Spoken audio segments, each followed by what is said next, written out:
É o maior partido do país. O PT tem a CUT, tem a MST, tem um monte de organizações populares e tal. Muita gente acha que essas organizações populares estão completamente esvaziadas, o que, num certo sentido, é verdade. Mas se houver uma mobilização, a mobilização vai passar toda por aí. Se houver uma mobilização operária com greves, quem que vai dirigir isso daí? Vai ser a CUT. Quer dizer, em última instância, vai ser o Lula, porque ele é o líder da CUT. A mesma coisa no caso do MST, vai ser o Lula, vai passar por aí. Né? Tanto que nós estamos vendo que na eleição está passando pelo Lula.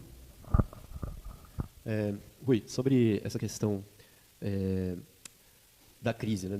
Porque é até interessante, porque a imprensa bombardeou o Lula, prenderam o Lula, e o Lula agora está assim. O Bolsonaro agora, mais recentemente, também foi bombardeado, e a burguesia não conseguiu nada. Quer dizer, nada não. É uma crise, isso daí é uma crise, é o que a gente está assistindo a crise do próprio sistema capitalista? Eu acho que, sim, do sistema capitalista, sem dúvida, mas eu acho que nós estamos vendo aqui é uma crise quase que terminal do regime político existente no Brasil. Quer dizer, aquelas relações, aqueles partidos, aquelas pessoas, aquelas instituições que surgiram na época da ditadura, se consolidaram depois do fim da ditadura, isso aí está no leito da UTI, próximo de morrer. Né? Isso aí não há dúvida nenhuma. Tanto que eles procuram agora, né? Muita gente caiu nesse golpe. Eles procuram dar a entender que eles estão apoiando o Lula. Eles não podem aparecer como sendo derrotados pelo Lula e pelo Bolsonaro ao mesmo tempo. Mas é isso que está acontecendo. Por exemplo, o editorial do Estadão, que é um jornal mais ideológico, acho que de hoje, nem Lula nem Bolsonaro.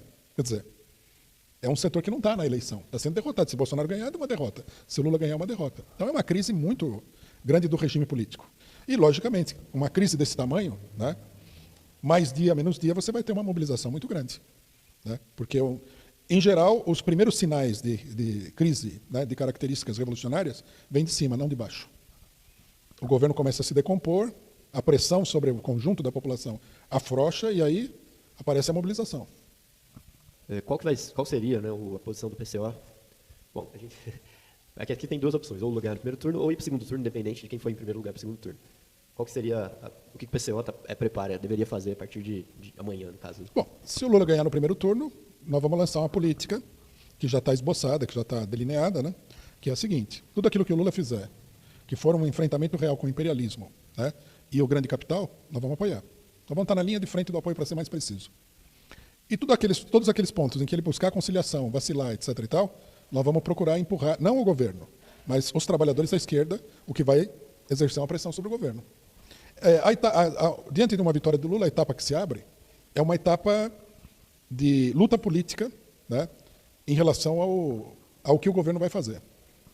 Bom, se houver segundo turno, nós, logicamente, vamos ter que fazer o que nós fizemos no primeiro turno, ir às ruas.